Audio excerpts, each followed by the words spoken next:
नमस्कार, मैं हूं आशुतोष और आप देख रहे हैं सत्यहिंदी.com। सत्यहिंदी.com के खास कार्यक्रम आशुतोष की बात में आपका स्वागत है। बंगाल चुनाव पर इस वक्त पूरे देश की नजर लगी हुई है। बहुत ही रोचक मोड़ पर, बल्कि ये कहें बहुत ही रहस्यमय एक तिलस्म सा दिखाई पड़ रहा है इस वक्त बंगाल के अंदर। सबकी नजर इस पर लगी हुई है, अटकलें इस बात पे लगी हुई हैं कि क्या भारतीय जनता पार्टी नरेंद्र मोदी और अमित शाह के नेतृत्व में पश्चिम बंगाल में ममता बनर्जी को उनकी अपनी जमीन पर पटकनी देने में कामयाब होंगे या नहीं कामयाब होंगे। बहुत सारी बातें कही जा रही हैं। वहां पर इस वक्त लगभग रोजाना के अंदाज में भारतीय जनता पार्टी के शीर्ष नेता वहां जा रहे हैं। कभी अमित शाह दिखाई पड़ते हैं, कभी जेपी नड्डा दिखाई पड़ते हैं, कभी दूसरे नेता दिखाई पड़ते हैं, कभी गवर्नर की तरफ से कोई बयानबाजी आती है और कभी कुछ और बातें कही जाती हैं। और ऐसा लग रहा है, लोग ऐसा कहने लगे हैं कि दरअसल ममता बनर्जी खुद अपने चक्रव्यूह में फंसती हुई दिखाई पड़ रही हैं। उनके लिए 2016 का जो विधानसभा का चुनाव था, जो एक तरीके से वॉकओवर उनको मिल गया था, 200 से ज्यादा सीटें उनको मिली थी, इस बार वो फंस गई हैं। और कुछ लोग ये भी कह रहे हैं कहीं ऐसा ना हो कि ममता बनर्जी इस लड़ाई में बुरी तरीके से खेत ना हो जाए। तो आखिर में क्या कुछ है पश्चिम बंगाल के अंदर? आखिर भारतीय जनता पार्टी को इतनी तगड़ी बढ़त या इस तरीके से इसका जो प्रभाव है क्यों दिखाई पड़ रहा है? और क्यों एक ऐसे राज्य में जहां भारतीय जनता पार्टी आज से कुछ समय पहले तक बिल्कुल नदारद थी, बिल्कुल गायब थी, वहां पर अचानक वो इतनी मजबूत स्थिति में क्यों दिखाई पड़ रही है? क्या वाकई में ये चुनाव ममता बनर्जी के लिए वाटरलू साबित होने वाला है, या फिर एक तरीके का जो भारतीय जनता पार्टी की खास आदत है, बहुत जबरदस्त माहौल बनाते हैं, ये सिर्फ माहौल है और ममता बनर्जी का रास्ता आसान है? इसी पर करेंगे चर्चा, बात करेंगे। हमारे साथ मौजूद हैं सीएसडीएस के पूर्व डायरेक्टर संजय कुमार जी, जो देश के मशहूर सफोलॉजिस्ट हैं, लगातार चुनाव पे नजर रखते हैं, चुनाव पे पल पल क्या घट रहा है इस पर उनकी पकड़ बहुत पैनी है। संजय जी, आपका बहुत बहुत स्वागत है। मेरा पहला सवाल इसी बात को लेकर यह है कि जिस तरीके की रोचकता इस वक्त दिखाई पड़ रही है पश्चिम बंगाल के अंदर, यानी लड़ाई सीधे ममता बनर्जी बनाम नरेंद्र मोदी दिखाई पड़ रही है, क्या मैं सही कह रहा हूं? बिल्कुल आशुतोष, आप सही कह रहे हैं। लड़ाई बंगाल में सिर्फ ममता बनर्जी वर्सेस बीजेपी है। तीसरी और चौथी पार्टी का कोई इन चुनाव में कोई अस्तित्व नहीं है, कोई वजूद नहीं है। बिल्कुल सीधे टक्कर में बीजेपी और तृणमूल आमने सामने खड़े दिखाई पड़ते हैं। आशुतोष, आपने एक बात कही थी कि क्या सिर्फ बीजेपी माहौल बना रही है जैसा कई राज्यों में बना पाती है, या कई चुनाव में, या कुछ हकीकत भी है? मुझे लगता है हकीकत कुछ है, और इस बात का एक प्रमाण है 2019 का लोकसभा चुनाव। आपको याद होगा 2019 के लोकसभा चुनाव में जबरदस्त प्रदर्शन किया था बीजेपी ने। उन्हें 40% वोट मिले और 18 लोकसभा सीटों पर उन्होंने जीत हासिल की थी। अगर इन 18 लोकसभा सीटों को विधानसभा के रूप में देखने की कोशिश करेंगे तो 121 विधानसभा सीटों पर उन्होंने बढ़त हासिल की थी। तो माहौल बनाने के की कुछ वजह है, कुछ ग्राउंड स्वेल तो जरूर दिखाई पड़ता है बीजेपी की तरफ। क्या ये स्वेल इतना ज्यादा है कि पश्चिम बंगाल के अंदर उलटफेर हो सकता है इस बार? यही तो मिलियन डॉलर क्वेश्चन है। जरूर बीजेपी का समर्थन बढ़ रहा है स्पष्ट रूप से। आप बिल्कुल इसके लिए कोई ना तो सर्वेक्षण की जरूरत है, ना बंगाल जाने की जरूरत है। आप कहीं भी दिल्ली बैठे हुए, किसी भी राज्य के किसी कोने में बैठे हो देश में, आप ये समझ सकते हैं कि बीजेपी का प्रभाव वेस्ट बंगाल में बढ़ा है पिछले 5 साल में और लगातार बढ़ रहा है। लेकिन अभी भी सवाल ये है, क्या ये उनका जनाधार इतना आगे बढ़ गया है कि वो ममता बनर्जी को पीछे छोड़ देंगे? मुझे लगता है अभी इसमें जल्दबाजी होगी ये समझ बैठना कि बीजेपी अब बिल्कुल निश्चिंत है कि बीजेपी वहां चुनाव जीत रही है। इस बात पे अभी अटकनें लगाई जा सकती हैं, इसके बारे में कुछ कहा नहीं जा सकता। एक बात जो मैं आपसे जरूर पूछना चाहता था कि जब 2014 का लोकसभा का चुनाव हुआ तब भारतीय जनता पार्टी को 18% वोट मिला था, लेकिन 2016 में जब विधानसभा का चुनाव हुआ तो 2 साल के अंतर्गत भारतीय जनता पार्टी का वोट प्रतिशत घट के 10% हो गया। लेकिन फिर 2019 में लोकसभा का चुनाव होता है और भारतीय जनता पार्टी 39 दशमलव कुछ प्रतिशत पर आकर टिक जाती है। यानी 2000 अगर आप 16 को अगर आप एक बेंचमार्क माने विधानसभा चुनाव को, तो भारतीय जनता पार्टी 10% वोट से लेकर इतना अपने वोट में बढ़ावा कर ले कि वो ममता बनर्जी को बराबर की टक्कर दे और यह भी कहा जाने लगे कि उलटफेर कर सकती। इसका कारण क्या है? देखिए, बढ़ता हुआ जनाधार तो स्पष्ट दिखाई पड़ता है। अगर आप लोकसभा का वोट देखें बीजेपी का, लोकसभा में उन्हें 40% वोट मिले। आपने जिन आंकड़ों का जिक्र किया, अगर उसको ग्राफ के रूप में प्लॉट करेंगे तो आपको दिखाई पड़ेगा वो ऊपर जाता है, नीचे जाता, ऊपर जाता है। सिर्फ बंगाल की चर्चा नहीं करें, अगर आप बंगाल के अलावा भी कई राज्यों को देखें, और अगर लोकसभा में वोट प्रतिशत बीजेपी का, उसकी तुलना बीजेपी का प्रदर्शन उन राज्यों में विधानसभा में कैसा रहा, अगर आप ये देखेंगे तो साफ दिखाई पड़ेगा। कई राज्य ऐसे हैं जहां बीजेपी ने जिस तरह का प्रदर्शन लोकसभा में किया, क्या उसी तरह का प्रदर्शन वो विधानसभा में कर पाए? ऐसा बिल्कुल ही नहीं है। कई ऐसे राज्य हैं जहां पे बीजेपी के 50% से भी ज्यादा वोट आए लोकसभा में। आप उसमें मध्य प्रदेश, राजस्थान, छत्तीसगढ़, गुजरात, दिल्ली, ऐसे कई राज्य हैं जिसकी हम गिनती कर सकते हैं। इन सभी राज्यों में अगर उनका विधानसभा का वोट देखें तो तकरीबन 12 से 18-20% तक कम हुआ है। और अगर हम 3 राज्यों का जिक्र करें जिसमें हरियाणा है, दिल्ली है और झारखंड है, इन राज्यों में तो बीजेपी का प्रदर्शन उनके लोकसभा के प्रदर्शन से बहुत खराब रहा। ये अभी भी इसीलिए कह रहे हैं बड़ा प्रश्न चिन्ह है, क्या बीजेपी अपने 2019 के लोकसभा प्रदर्शन को वेस्ट बंगाल में दोहरा पाएगी? इसके संकेत दिख रहे हैं कि उसी तरह का प्रदर्शन हो सकता है। लेकिन अगर हिस्टोरिकल डेटा देखें, चुनावी सेफोलॉजी का तो मतलब ही यही है, आप पिछले आंकड़ों को देखते हैं और आगे उसको प्रोजेक्ट करते हैं। अगर पिछले आंकड़ों को देखें तो लगता नहीं है कि बीजेपी के लिए इतना आसान होगा कि लोकसभा का प्रदर्शन रिपीट कर पाए। और उसका आधार क्या है? हमने कोई सर्वेक्षण नहीं किया, उसका आधार सिर्फ यही है, हम उनके पिछले 5, 6, 8, 10 विधानसभा चुनाव में प्रदर्शन देख रहे हैं और लोकसभा से तुलना कर रहे हैं, तो हर राज्य में बीजेपी का वोट नीचे जाता हुआ दिखाई पड़ा। और थोड़ा बहुत नहीं, 2-4% नहीं, ये 17, 18, 20, 22% तक नीचे गया है। अगर ऐसी स्थिति होगी तब तो एक तरफा रिजल्ट होगा। लेकिन क्या ऐसी स्थिति दिखती है? मुझे ऐसा नहीं दिखता कि बीजेपी के वोटों में इतनी गिरावट आ जाएगी लोकसभा के तुलना में, जितना कि दूसरे राज्यों में देखने को मिला। ऐसी स्थिति दिखाई नहीं पड़ती। लेकिन अगर यह भी है कि अगर वो लोकसभा के परफॉर्मेंस को अगर रिपीट भी करते हैं, यानी 121 विधानसभा सीट जीतने की स्थिति में भी आते हैं, तो भी सरकार बनती हुई दिखाई नहीं पड़ती उनकी। बिल्कुल नहीं। 294 विधानसभा की सीटें हैं। अगर 120, 125 सीटें अगर बीजेपी जीतती है, निश्चित रूप से उनकी सरकार नहीं बनेगी। सरकार बनाने के लिए आंकड़ों की जरूरत है। और ऐसी स्थिति में जहां लेफ्ट और कांग्रेस बिल्कुल हाशिए पर खड़े हैं, और शायद अगर वो उनकी सीटें दोनों पार्टियों को मिलाकर अगर डबल डिजिट में चली जाएं, तो मुझे लगता है उनके लिए बड़ा अचीवमेंट होगा। ऐसी स्थिति में सीटें किसे मिलेंगी? ऐसी स्थिति में तो सीटें तृणमूल कांग्रेस को मिलेगी, उनकी मेजॉरिटी होगी। ये जरूर है कि जो 2016 में उनकी 211 सीटें आई थी, उससे सीटें बहुत कम हो जाएंगी, लेकिन मेजॉरिटी आएगी। ऐसी स्थिति में अगर बीजेपी के सिर्फ 120-25 सीटें आती हैं, तो तृणमूल कांग्रेस की सरकार आराम से बनेगी। लेकिन भारतीय जनता पार्टी बहुत ज्यादा एग्रेसिव है।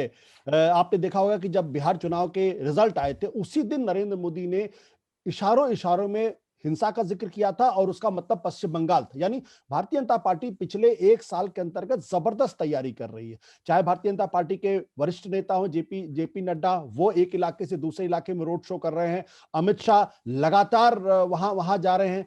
जो महासचिव कैलाश विजयवर्गीय वो वहां पे लगातार जा रहे हैं, और वो लगातार भारतीय जनता पार्टी जो है वो ममता बनर्जी को एंगेज किए हुए है। तो ये जो पहले जो बात कही जा रही थी कि जो ममता बनर्जी का परफॉर्मेंस है उस पर अटैक करेंगे, आज की तारीख परफॉर्मेंस पर अटैक कम हो रहा है। वो जय श्री राम की बात ज्यादा हो रही है, सुभाष चंद्र बोस की बात ज्यादा हो रही है, रविन्द्रनाथ ठाकुर की बात ज्यादा हो रही है, और ममता बनर्जी जो है वो उस पर फंसती हुई दिखाई पड़ रही। बिल्कुल, मुझे लगता है क्यों बीजेपी एक मजबूत स्थिति में दिखाई पड़ती है। मैं ये नहीं कह रहा बीजेपी जीतती हुई दिखाई पड़ती है, एक मजबूत स्थिति में है। इसकी वजह है जैसे जैसे कैंपेन आगे बढ़ेगा, और जिस फौज का आपने जिक्र किया, तमाम बड़े बीजेपी के नेता बंगाल जा रहे हैं, प्रचार कर रहे हैं। उन्होंने बिल्कुल अपना एक तरह से वहां खेमा बना रखा है। और कहीं ना कहीं ममता बनर्जी, क्योंकि वो स्वभाव से बिल्कुल एग्रेसिव है, और वो कुछ ना कुछ मिस्टेक करेंगी। कुछ मिस्टेक्स वो ऑलरेडी मुझे लगता है पहले कर चुकी है, क्योंकि बीजेपी उनको इंगेज करने की कोशिश करेगी इस तरह की चीजों में, डायलॉग्स में। मुस्लिम माइनॉरिटी तुष्टीकरण का आरोप लगाएगी। इस तरह की चीजों में अगर ममता बनर्जी फंसती चली गई तो मुझे लगता है उनके लिए मुश्किल और खड़ी हो जाएगी। अगर वो अपने आप को उससे बचा पाए, मैं जिक्र करना चाहूंगा दिल्ली के विधानसभा चुनाव का, और उस समय याद होगा आपको किस तरह से बीजेपी आम आदमी पार्टी को इंगेज करने चाहती थी कैंपेन के इशू में, लगातार कैंपेन में अलग अलग मुद्दों को उछालना, अटैक करना। लेकिन मुझे लगा आम आदमी पार्टी ने एक बहुत सक्सेसफुल कैंपेन दिल्ली के चुनाव में लॉन्च किया और अपने आप को उससे दूर रखा, और कमोबेश यही काम तेजस्वी ने बिहार में किया, और इस वजह से ही आरजेडी के का इतना अच्छा प्रदर्शन रहा बिहार में। हालांकि वो चुनाव नहीं जीते। ममता बनर्जी अगर अपने आप को इन तू मैं से अपने आप को अगर दूर रख सके, अगर इस बात का जिक्र कर सके कि उनकी सरकार ने क्या किया, तब मुझे लगता है उनकी स्थिति अच्छी बनी रहेगी। लेकिन अगर आप रिस्पॉन्ड करना शुरू करेंगे तो आपके लिए मुश्किल होगी, क्योंकि आप 10 साल से आप सरकार में हैं, कुछ ना कुछ काम खामियां तो होंगी, और अगर उन खामियों पर आप जवाब देने की कोशिश करेंगे तो आप कहीं ना कहीं एक तरह से कटघरे में खड़े दिखाई पड़ेंगे। संजय जी, पश्चिम बंगाल के अंदर 27% मुस्लिम आबादी है और भारतीय जनता पार्टी की पूरी कोशिश ये कि 27% मुस्लिम आबादी के खिलाफ एक हिंदू पोलराइजेशन करे, इसलिए वो बार बार जय श्री राम के नारे की बात कर रही है। क्या हिंदू पोलराइजेशन करने में कामयाब होती दिखाई पड़ रही ग्राउंड के अंदर? उतनी नहीं जितनी बीजेपी उम्मीद करती है, या उतनी नहीं जितनी बीजेपी कोशिश कर रही है। ये जरूर है कि हिंदू पोलराइजेशन होगा उनकी तरफ, क्योंकि एक बड़ा जो धब्बा, आप कह सकते हैं धब्बा तो थोड़ा स्ट्रॉन्ग वर्ड है, लेकिन जिस तरह से जो लोग तृणमूल कांग्रेस को नापसंद करते हैं, जो चाहते हैं कि अब मैं तृणमूल को नहीं वोट करूंगा, ऐसे लोगों में बड़ी तादाद उनकी है जो ये मानते हैं कि तृणमूल कांग्रेस ने माइनॉरिटी तुष्टीकरण किया है। माइनॉरिटीज वो मुसलमानों को हद से ज्यादा एक तरह से तरजीह देते हैं सरकार में और उनके कामकाज में। तो इस बात का एक तरह से खामियाजा तृणमूल कांग्रेस को कहीं ना कहीं भुगतना पड़ेगा। मुस्लिम वोट तो उनकी तरफ बिल्कुल पोलराइज्ड होगा, लेकिन उसकी वजह से उस पोलराइजेशन में को एक तरह से न्यूट्रलाइज करने की कोशिश करनी पड़ेगी तृणमूल कांग्रेस के शीर्ष नेताओं को, क्योंकि अगर वो बहुत खुलकर सामने आया तो हिंदू वोट पोलराइज होगा, और फिर वो वोट जाएगा कहां? वो बीजेपी के पाले में जाएगा। जितना पोलराइजेशन होगा उतना बीजेपी को फायदा होगा, और अगर पोलराइजेशन को कम करना है, न्यूट्रलाइज करना है, उसकी एक ही दवा हो सकती है कि आप अपने आप को तृणमूल के लिए, अपने आप को कोशिश करनी चाहिए तृणमूल को कि इस तू मैं से थोड़ा दूर रहे, और जब जब इस तरह के आरोप लगे उस पर शायद रिस्पॉन्ड करने की जरूरत नहीं है। संजय जी, एक चीज और है, पश्चिम बंगाल के बारे में कहा जाता है वहां पिछले 35 साल लेफ्ट का शासन था, उसके बाद 10 साल ममता बनर्जी का शासन था, और पश्चिम बंगाल में कोई कम्युनल ट्रेडिशन नहीं थी, यानी सांप्रदायिकता या धर्म की राजनीति कभी वहां प्रभावित नहीं रही, एक सेकुलर ट्रेडिशन वहां पे था। वैसे में क्या ये जो सेकुलर ट्रेडिशन है ये बीजेपी के रास्ते में बड़ा रोड़ा बनेगा? क्या जो जय श्री राम का नारा है वो उनके लिए एक विजयी नारा में तब्दील होगा, या जय श्री राम और जय दुर्गा इन दोनों के बीच में कुछ आपको वो दिखाई पड़ता है? देखिए, सेकुलर ट्रेडिशन रहा है, 35 साल लेफ्ट का शासन रहा है, इसके पहले 10 साल से तृणमूल कांग्रेस का शासन है। लेकिन जिस तरह से सेकुलर ट्रेडिशन रहा, अब उसमें क्रैक्स, उसमें दरार दिखाई पड़ने लगे हैं। उसके जो अगर धागों में जो अलग अलग सूत थे वो थोड़े अलग अलग होने शुरू हो गए हैं, और उसकी वजह यही है कि जो आम जनता, बड़ी तादाद में एक आम जनता ये समझने लगी है कि तृणमूल कांग्रेस मुस्लिम तुष्टीकरण करते हैं। तो जिस तरह का माहौल हमने बंगाल के चुनाव में पहले देखा, 10 साल पहले, 20 साल पहले, 30 साल पहले, अब चुनावी रणनीति जो है वो बिल्कुल बदल रही है, और इसी का फायदा बीजेपी उठाने की कोशिश कर रही है। अगर बिल्कुल सेकुलर फ्रंट के जैसा लड़ाई हो, और अगर हिंदू इस मुस्लिम तुष्टीकरण से, तृणमूल से अगर नाराज नहीं हो, तो कोई वजह नहीं है कि तृणमूल कांग्रेस ये चुनाव हारे। लेकिन बड़ी तादाद में लोगों का तृणमूल कांग्रेस को छोड़ या लेफ्ट और कांग्रेस पार्टियों को छोड़कर बीजेपी को वोट देने की वजह, सबसे बड़ी वजह यही है, वो परिवर्तन चाहते हैं, और परिवर्तन की वजह वो कहते हैं ये हमारी पार्टी है, और हमारी पार्टी का अर्थ है ये हिंदुओं की पार्टी है। हिंदुओं की पार्टी है। लेकिन पश्चिम बंगाल के अंदर इस बार कांग्रेस पार्टी, लेफ्ट फ्रंट और कुछ और दो छोटी छोटी पार्टियां हैं, सरफराज शरीफ के बारे में कहा जा रहा है वो भी अपनी पार्टी बना के आ रहे हैं। क्या ये किसी तरीके का त्रिकोणीय मुकाबला कर पाएंगे? बिल्कुल ही नहीं। आप देखिए, जब लेफ्ट और कांग्रेस ने गठबंधन भी किया, उस गठबंधन का ऐलान इतना धीमे स्वर में किया गया, जैसे इस बात को छुपाया जा रहा है। कोई वजूद नहीं है उनका इन चुनाव में। बिल्कुल चुनाव दो ध्रुवों के बीच है, तृणमूल वर्सेस बीजेपी। और अगर वोटों के आकलन के हिसाब से मैं एक आकलन करने की कोशिश करूं तो मुझे लगता है दोनों पार्टियों के बीच तकरीबन 85-88% वोट यही दो पार्टियों के बीच बटा होगा। इसके अलावा जो 10-12% वोट होंगे वो छिटपुट इधर उधर बटे होंगे, जिसमें बड़ा हिस्सा लेफ्ट और कांग्रेस के पास होगा। तकरीबन एक अनुमान लगाया जा सकता है शायद 10% वोट दोनों पार्टियां मिलकर ले पाए। लेकिन बिल्कुल चुनावी मुकाबला बीजेपी और तृणमूल के बीच ही है। आपका अनुभव क्या कहता है, ये जो तीसरा गठबंधन बना है लेफ्ट और कांग्रेस पार्टी का और दूसरी छोटी पार्टी का, ये बीजेपी का वोट काटेंगे या तृणमूल का? अनुमान कर पाना मुश्किल है, लेकिन इस तरह का गठबंधन, कोई तीसरा, कोई एक नई पार्टी आती है, कोई नया मोर्चा बनता है, तो ऐसा तो संभव नहीं है कि वो मोर्चा सिर्फ एक ही पार्टी का वोट हासिल करेगी। उस पार्टी को जो भी वोट मिलते हैं, वो जो दूसरे प्रतिद्वंदी पार्टी हैं, सभी का वोट कुछ ना कुछ कमोबेश जाता है उनकी तरफ। मुझे लगता है लेफ्ट और कांग्रेस को जो वोट देने वाले होंगे, मुख्य तौर पे मुझे लग रहा है न तो वो कोई कोर बीजेपी के वोटर को का वोट काटेंगे, न तृणमूल कांग्रेस का वोट काटेंगे। उनको जो भी वोट मिलेगा वो अलग अलग कंस्टिट्यूंसी में उनके कैंडिडेट का वोट होगा। कुछ ऐसे इलाके होंगे जहां कांग्रेस के कैंडिडेट पॉपुलर कैंडिडेट होंगे और लोग कांग्रेस के नाम पे नहीं उस कैंडिडेट को वोट करेंगे।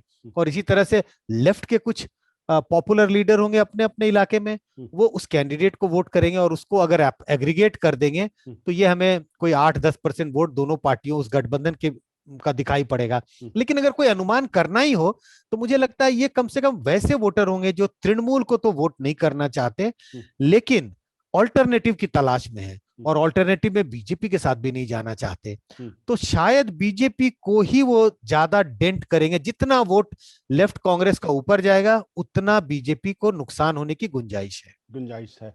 फिलहाल अभी तो ना तो चुनाव का ऐलान हुआ है, लेकिन जिस तरीके की तैयारियां चल रही हैं, जिस तरीके से हमलावर अंदाज भारतीय जनता पार्टी का है, उससे निश्चित तौर पर पश्चिम बंगाल पर सबकी नजर होगी। और ये मैं कह सकता हूं कि गुजरात विधानसभा चुनाव के बाद ये अगर 2019 का पार्लियामेंट का चुनाव छोड़ दिया जाए तो अब तक का सबसे अहम, सबसे महत्वपूर्ण चुनाव होगा। और अगर भारतीय जनता पार्टी अगर पश्चिम बंगाल में उलटफेर करने में कामयाब होती है तो भारत की राजनीतिक इतिहास में एक बहुत बड़ा उलटफेर माना जाएगा।